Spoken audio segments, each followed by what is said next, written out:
Hello, my name's Anton and welcome to our magical kitchen. Today I want to talk about awareness shop votives. We do in fact make them ourselves, and in a moment or two I'm actually going to show you how we go about that. However, I will stress, this is not a course on candle making. Some of the things that I do certainly aren't accepted as best practice as far as safety goes, so please bear that in mind. Now, our candles are made in a sacred and magical space.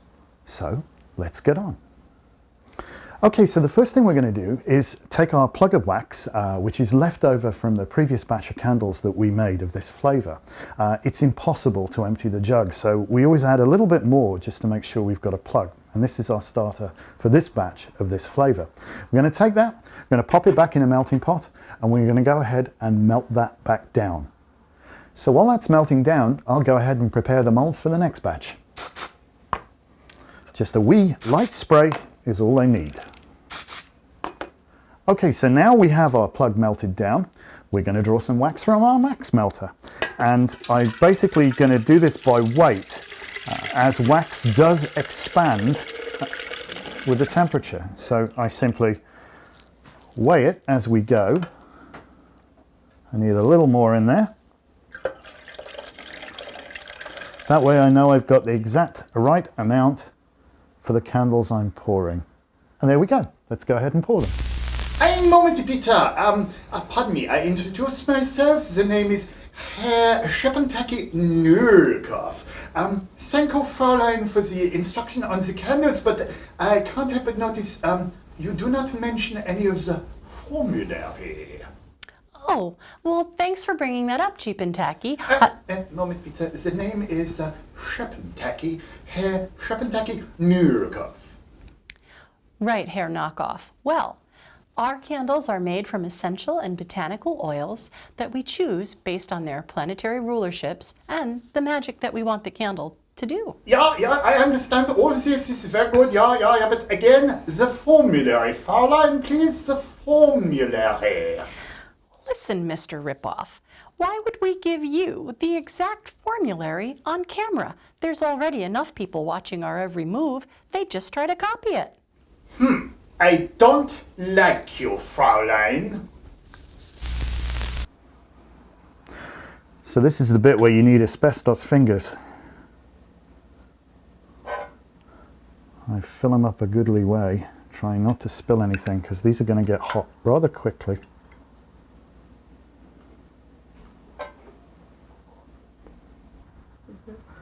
So as you can see, you need to have a bit of a steady hand to do this, and asbestos fingers doesn't hurt either. It's important to fill them to just the right amount, but not overfill them. Okay, so now it's time to set the wicks. I don't use wick pins at all. Each wick is also set entirely by hand, and this takes a little bit of practice, but it's fun.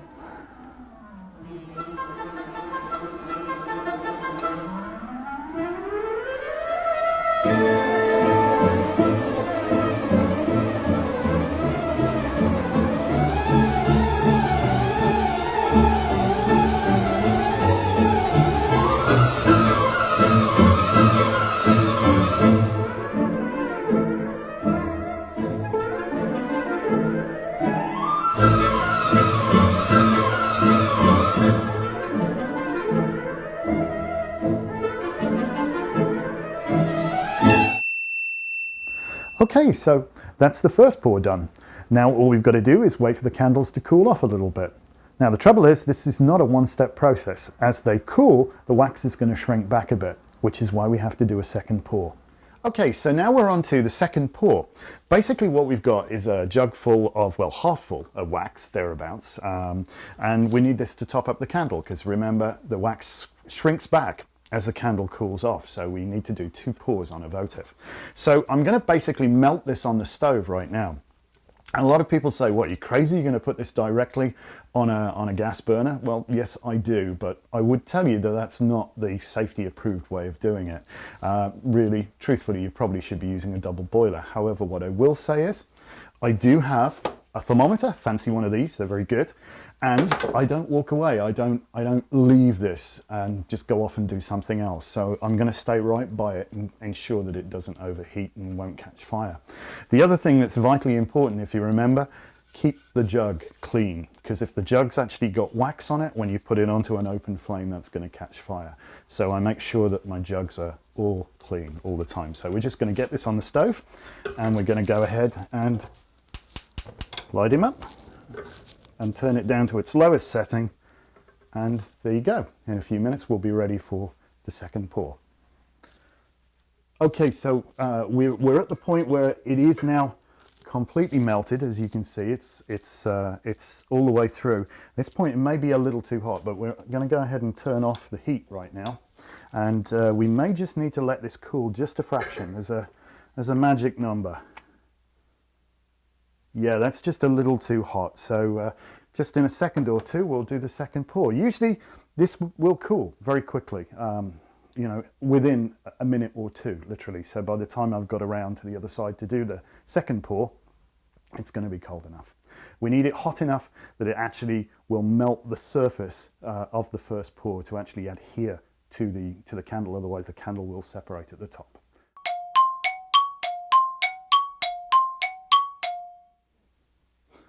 Okay, perfect. We're at exactly the right temperature. Let's do the second pour.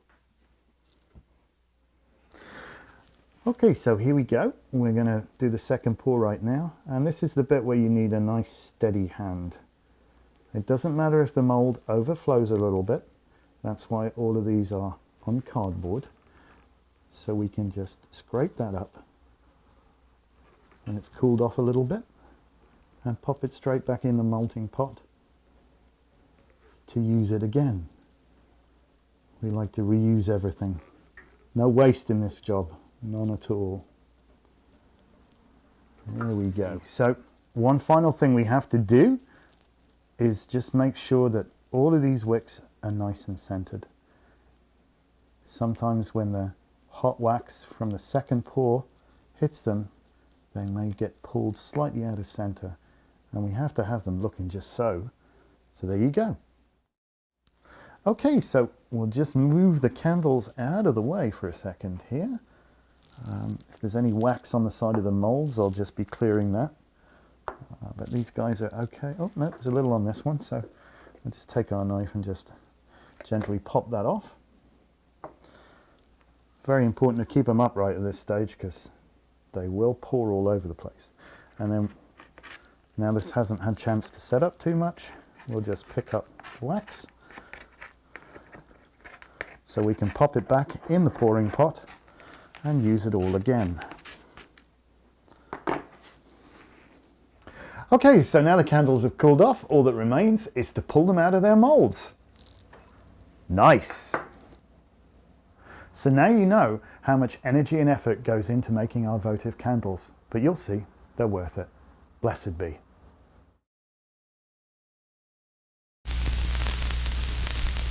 Do not waste your money on these candles. Buy the Shep and Tacky knockoffs instead. Hey, knock it off, knockoff.